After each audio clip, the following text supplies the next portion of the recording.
¿Quiénes son los fariseos?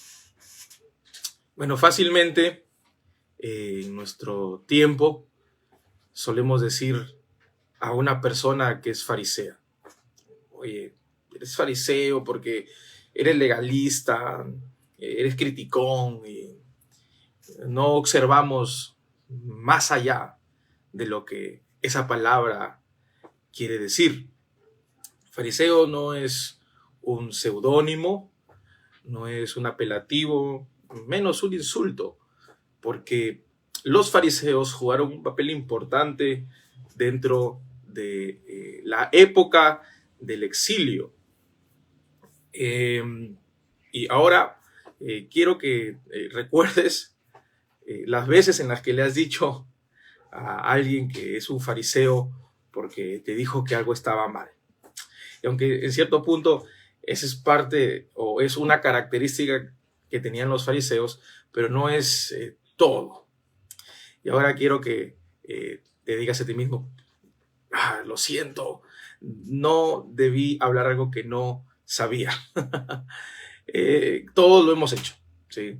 Yo también a veces digo que fariseo me vuelvo, o oye hermano, no seas fariseo, ¿verdad? Todos nos hemos puesto a hablar de esa manera, pero hay un trasfondo muy rico que tiene que ver con los fariseos. Y empiezo diciendo que la historia del pueblo de Israel es una historia muy poderosa, muy preciosa, y que te recomiendo que lo leas si no lo has leído.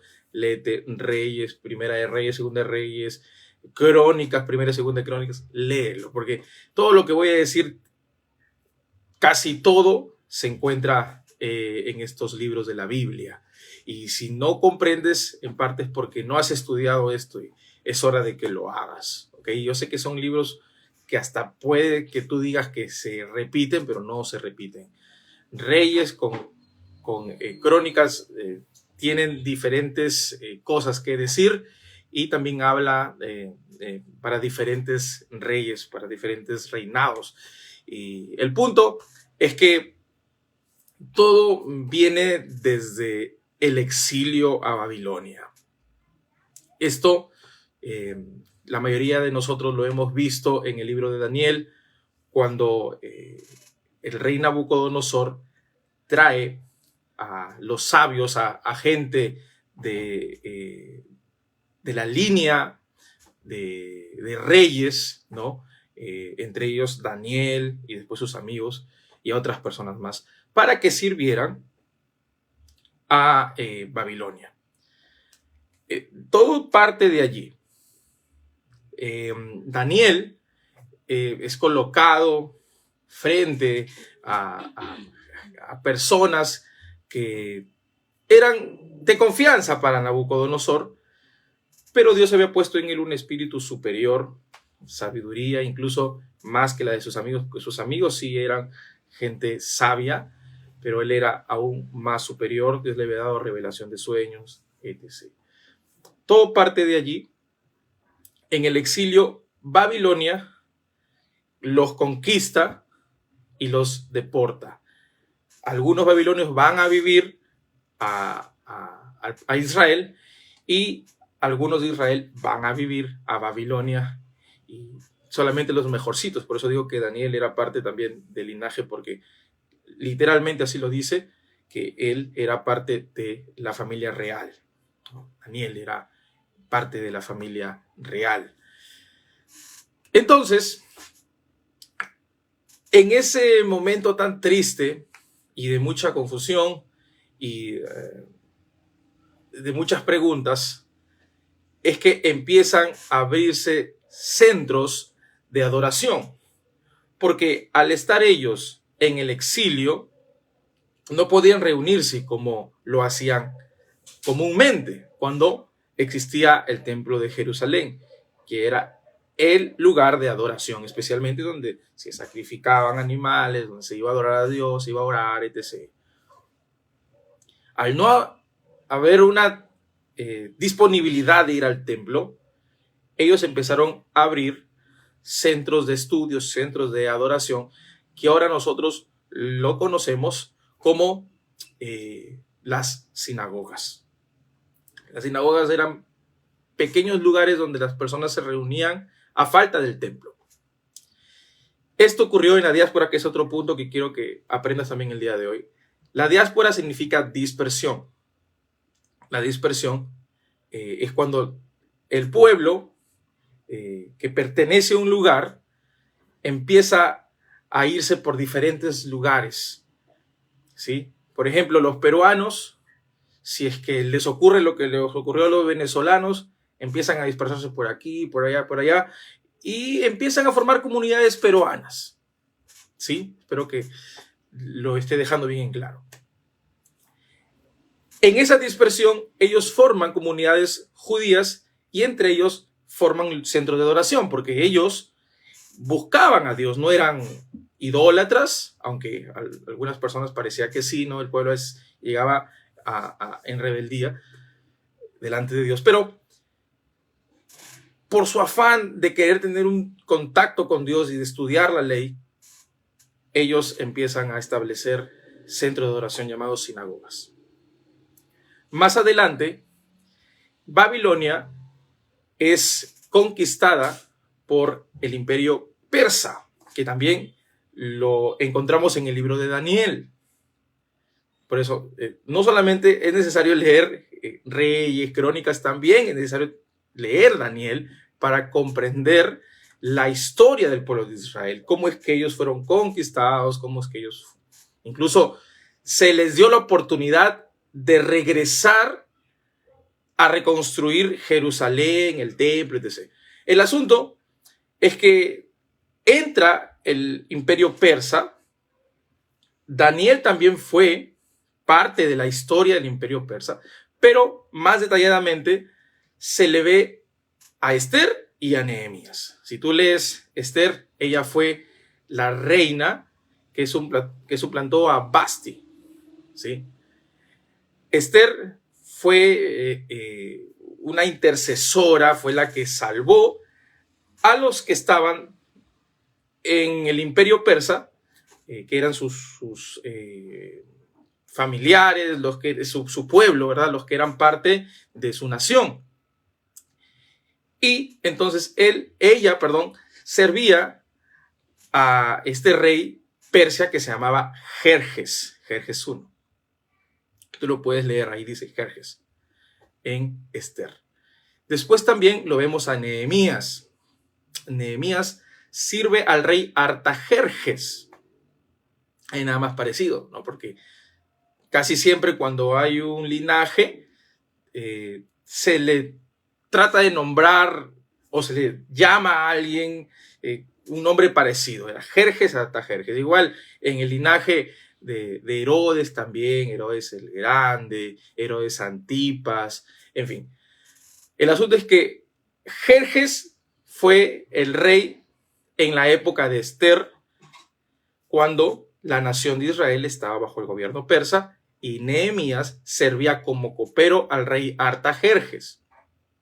Pero también en la historia podemos ver a Darío, quien permite al pueblo de Israel, después de conquistar a Babilonia, regresar a Jerusalén para poder reconstruir el templo. Y eso es precioso porque Dios utilizó al conquistador de Babilonia, quien había conquistado al pueblo de Israel, para ahora ellos volver a ser una nación árabe. Ojo, no era una libertad completa, sino que se les permitía a ellos regresar a reconstruir algo que, pues, lastimosamente, Babilonia había destruido y acabado. En ese contexto es donde empiezan a surgir personas con un corazón deseoso de estudiar la ley y de amar a Dios. Y decían, no, estamos dominados por imperios paganos que adoran a dioses, que no son Jehová, que no son Dios. Y allí surgen los fariseos, exactamente después del imperio persa. ¿Por qué? Porque ahora, después del imperio persa viene otro imperio, que es el imperio griego. Los griegos, que también Daniel capítulo 11 lo habla, es comandado por Alejandro Magno. Alejandro Magno es súper conocido en la historia universal. Alejandro Magno fue quien helenizó al mundo. Ahora, ¿qué significa esa palabra helenizar? Bueno, Grecia conquista Persia. Ellos quedan como el reino, ¿verdad? O el imperio que era gobernante de todo el mundo en el tiempo aquello. Entonces, Alejandro Magno, como tenía una cultura griega, empezó a imponer la cultura griega, que eso se llama, en este caso, el helenismo. Empieza a decirle, vamos, los peruanos somos los griegos, es un ejemplo. Yo conquisto Bolivia, Argentina, qué sé yo, muchos lugares, muchas naciones. Y yo, con mi lengua quechua, voy y hago que Ecuador y Argentina hablen quechua, que esa es su lengua oficial. Y también mi cultura, mis formas de vivir en como nación, mi política, mi manera de pensar, mi cosmovisión, todo. Ya, Alejandro Magno hizo eso con todas las naciones que conquistó. Él conquistó prácticamente el mundo entero. Sí, él fue un tremendo. Desde muy jovencito tuvo esa mentalidad. Y Dios usó a Alejandro Magno a pesar de que la gente lo veía como un dios más. Hasta él mismo se consideraba un ser divino. Más adelante, él se entera cuando lee las profecías de Daniel, esto lo dicen algunos historiadores, que es parte de un plan divino. Y él se sorprende y dice, wow, yo estoy aquí en la profecía. Dios había destinado a Alejandro Magno para helenizar al mundo. ¿Y qué tiene que ver esto con los fariseos? Miren, los fariseos tienen ese temor de que su pueblo dejen su cultura, la cultura que ellos habían vivido desde siempre. Es una cultura de adoración a Dios. Y en ese temor empiezan a surgir estos grupos. Los fariseos eran los piadosos. Eran personas apartadas, separadas, personas que buscaban la pureza, la verdad de Dios. Y cuando vieron de que Alejandro Magno estaba helenizando el mundo, ellos dijeron, no, vamos a ayudar a nuestro pueblo para que no se contaminen con esta cultura helenista. La cultura helenista no solamente era la lengua griega, es el griego koiné, y de aquí les hablo un poco del griego koiné. No solamente era la lengua griega, sino que también eran sus costumbres de adoración. Ellos eran muy idólatras. Ellos adoraban a dioses griegos. De ahí viene la mitología griega también. Ellos empezaron a abrir centros de deporte y para que la gente sea escultural. Los famosos gimnasios, como le llamamos ahora, pues, viene de allá, en donde la gente se preocupaba por su cuerpo, por agarrar masa muscular, por ser vigorosos, por ser, ¿verdad? Todos esos llamativos. Todo viene de Grecia. Entonces, ellos empezaron a implantar esta cultura a todas las naciones.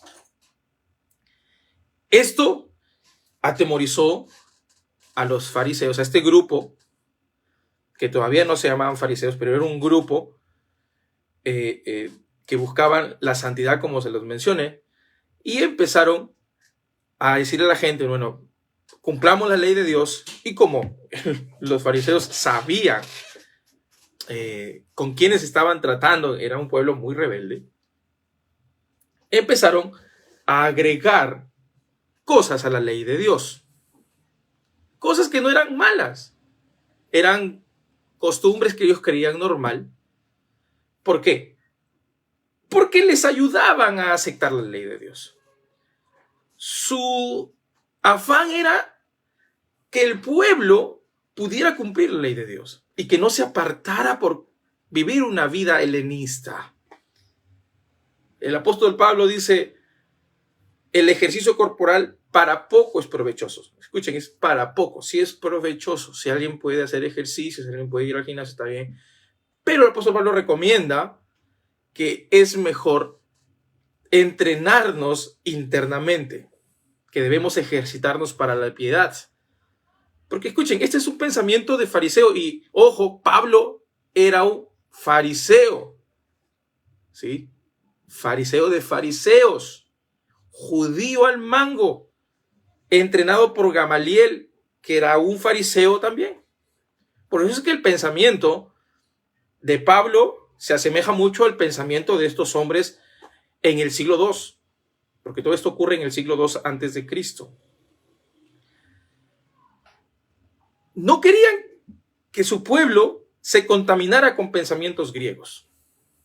Muere Alejandro Magno, quedan a cargo 4 personajes, de los cuales no vamos a hablar ahora por el tiempo, empiezan a hacer de las suyas, empiezan a profanar el templo, empiezan a comer cerdo en el templo, o sea, hicieron de todo, y ahí es donde ahí se lanzan con todos los fariseos. Los fariseos ahora ya son un grupo, ellos ayudan a la Torá para que la gente pueda entenderla.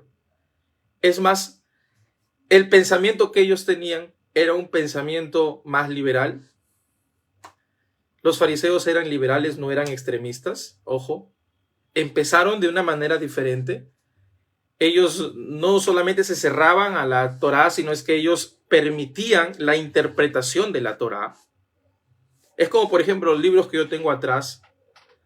Si es que yo fuera fariseo, yo diría, ¿verdad? Los libros tienen la misma autoridad que la misma Biblia, la misma Torá. Era algo parecido. Porque se basaban también en las interpretaciones y creían que eso era algo así. Algo parecido a la Iglesia Católica Romana. Porque ellos también creen en las palabras del Papa como si fuera la palabra misma de Dios. Y cada Papa tiene sus escritos. Y la gente le dice amén, gloria a Dios. ¿Por qué? Porque piensan que también es la Biblia, tiene el mismo poder y autoridad. Bueno, el asunto es que los fariseos eran casi así. No tan extremo, pero eran casi así. Ellos querían mucho la interpretación de la Torá. Ellos creían en cosas que nosotros también creemos, doctrinas que nosotros también decimos que es cierto, porque ellos no tuvieron ninguna mala intención al principio. Ahora, yo quiero que vayas comprendiendo un poco la vida de los fariseos y el contexto en el que vivieron y cómo es que nacieron. Los fariseos nunca nacieron con la idea de vamos a juzgar al mundo, algún día vamos a decirle a Jesús qué es esto. No, todo pasó de manera diferente. Después entran los saduceos. Los saduceos vienen de Sadoc, que es una palabra de un levita. Ellos decían que nacían de ese linaje, un linaje sacerdotal, Sadoc sacerdotal. Y ellos gobernaban el templo, o todo lo que ocurría en el templo. Ya el templo de Jerusalén estaba construido y ellos estaban a cargo de esto. Son muchos imperios que pasan después, que no vamos a hablar también por el tiempo. Pero hay un imperio que ya pertenece prácticamente a Judea, a Israel, que son los amonitas, que vienen de los macabeos. Y allí hay un hombre que es sumo sacerdote y líder de Judea de aquel entonces, que se llama Juan Hircano, se llama como yo, Juan, pero Hircano. Él hace de que Judea de aquel entonces se expanda y tenga prosperidad. Juan Hircano era muy llevadero con los fariseos, hasta los consideraba amigos. Pero los fariseos empezaron a ver cosas que no estaban bien. ¿Por qué? Porque los fariseos no mezclaban lo espiritual con la política. Ellos lo veían absolutamente malo. Pero ahora viene el punto de los saduceos. ¿Quiénes eran los saduceos? Los saduceos eran personas que, a pesar de que tenían un puesto importante en el templo de Jerusalén, ellos mezclaron lo espiritual con la política, con el poder, pero bajo la influencia helenista, bajo la influencia griega. En algunas transmisiones lo he mencionado, que los saduceos eran personas pensantes, personas racionales. Ellos no creían en espíritus, no creían en ángeles, no creían en la resurrección de los muertos. Ellos solamente creían en la Torá, se cerraban. No creían en interpretaciones, simplemente la Torá tal como está. Nada que yo creo que esto es así, que esto también puede ir para acá, que la revelación. No, ellos eran cerrados, diferente a los fariseos. Y por eso es que los fariseos con los saduceos no eran amigos. Eran parte del Sanedrín más adelante, pero no eran amigos, no se llevaban. Luego lo vamos a ver también cuando el apóstol Pablo está siendo juzgado en una parte de los Hechos. Y el apóstol Pablo hace de que los fariseos con los saduceos empiecen a enfrentarse.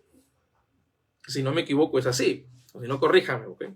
Pero la cosa es que él dice algo que enciende a los saduceos y dicen, no, ¿cómo esto es posible? Y se hace una revuelta. ¿Por qué? Porque no había una concordancia entre lo que pensaba normalmente el pueblo, que eran influenciados por los fariseos, y los saduceos. Los saduceos pertenecían a la élite religiosa de aquel entonces, desde que surge prácticamente la reconstrucción del templo, porque el templo estaba destruido. Recuerden que Babilonia había destruido el templo, pero el imperio persa, con Darío, se le permite reconstruir no solamente el templo, sino Jerusalén y las murallas. Entonces los saduceos nacen en esa época en donde el templo ahora está vigente. Ellos empiezan a recibir ofrendas, empiezan a hacer todo lo que ese día hablamos, y si no has escuchado el tema, te invito a que lo veas, se llama Anás y Caifás, ¿verdad? El poder dentro del cristianismo. El asunto es que los saduceos se mezclaron con el poder. Empezaron a tener ideas naturales, racionales, pensantes, no crean en nada que no sea racional, que no me mostrara algo lógico, y por lo tanto también buscaron su conveniencia religiosa, su conveniencia política, su conveniencia económica, y para nada podía mezclarse con su opositor, que eran los fariseos. Los fariseos empiezan a ver que hay cosas raras dentro de este hombre, Juan Hircano, porque Juan Hircano es influenciado por los saduceos y por la cultura helenista que había llegado hasta él. Y los fariseos dicen, a ver, Juan Hircano, estamos comiendo muy genial, pero tú no eres de linaje sacerdotal, no sé por qué te haces sumo sacerdote. Entonces los fariseos, ante esa acusación, ante este señalamiento, Hircano decide no juntarse más con ellos, se secciona y dice, es que ok, está bien, piensen lo que quieran, y se une con los saduceos. Ahora, parte de su contexto amical era con los saduceos porque estaban acorde con sus intereses políticos y económicos. Los fariseos condenan esto y ya luego surge más historia, luego Roma los conquista, en fin.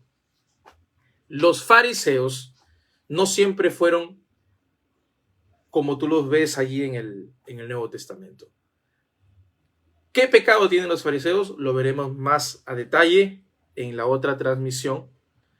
Veremos cómo Jesús confronta sus actitudes, no lo que ellos hablan, porque lo que ellos hablan es correcto. Lo que no es correcto para Jesús, o lo que no era correcto para Jesús, eran sus actitudes. ¿Qué es lo que nosotros podemos decir hoy en día después de esto? ¿Te consideras fariseo? Puesto que acá ninguno de los que, no ninguno, la mayoría de los que están aquí no les llegan a los talones a los fariseos.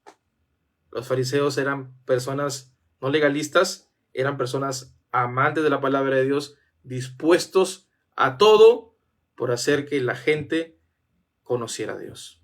Como hoy hay iglesias también que añaden en libros, ¿no? Dicen, no, hay que hacer esto también y lo otro también. Dice, pero la Biblia no lo dice. Sí, pero lo hacen con una buena intención. ¿Para qué? Para que la gente busque a Dios, ame a Dios. El apóstol Pablo también lo menciona y dice, sí, hay gente que dice hay que extenderse de eso, hay que no hacer aquello. Y sí, esto es bueno, pero aunque demande mucho sacrificio, no es más que imposición humana. Los fariseos tenían esto, una imposición humana, tenían tradiciones, tenían mandamientos de hombres, porque ellos mismos hacían las reglas y aunque ellos no las cumplían, mandaban a que la gente las cumpla. Y si ellos cumplían sus reglas, se sentían orgullosos porque ellos podían cumplir lo que ellos mismos habían establecido. Ellos no siempre fueron hacia ese blanco de juzgar y decir a la gente lo que estaba mal, pero lo que sí sé es que su intención siempre fue acercar a las personas hacia Dios. Así como mucha gente empieza bien, una intención buena en su corazón, hace esto y lo otro, pero luego cae en esa trampa, la trampa farisaica. ¿Sí? Y espero que con el tiempo nos demos cuenta también de que no nos compete a nosotros meternos en campos donde no nos es permitido entrar. Dios es el único que puede ver los corazones y que puede examinarnos por completo. Los saduceos tampoco son un gran ejemplo, ¿verdad? Pero más se les menciona a los fariseos pobres, ¿verdad?, que a los saduceos. ¿Sabe por qué la gente no dice, oye, eres un saduceo? No, eres un fariseo de frente. Los fariseos hoy en día sí, vamos a decir, sí viven, pero no solamente en la iglesia, sino que como nación. La mayoría de los rabinos en el pueblo de Israel vienen de los fariseos. De allí, ese pensamiento, esa cultura. Los fariseos se extinguieron como nombre, pero su sucesión, su legado quedó bajo el contexto rabínico hoy que vemos en Israel. Los famosos rabinos tienen como maestros a los fariseos. Ya veremos más adelante en el otro video que voy a hacer qué actitudes tenían los fariseos, qué actitudes debemos tener nosotros ante eso, qué debemos asemejarnos a los fariseos y qué cosas no debemos de nosotros querer copiarles, querer imitarles.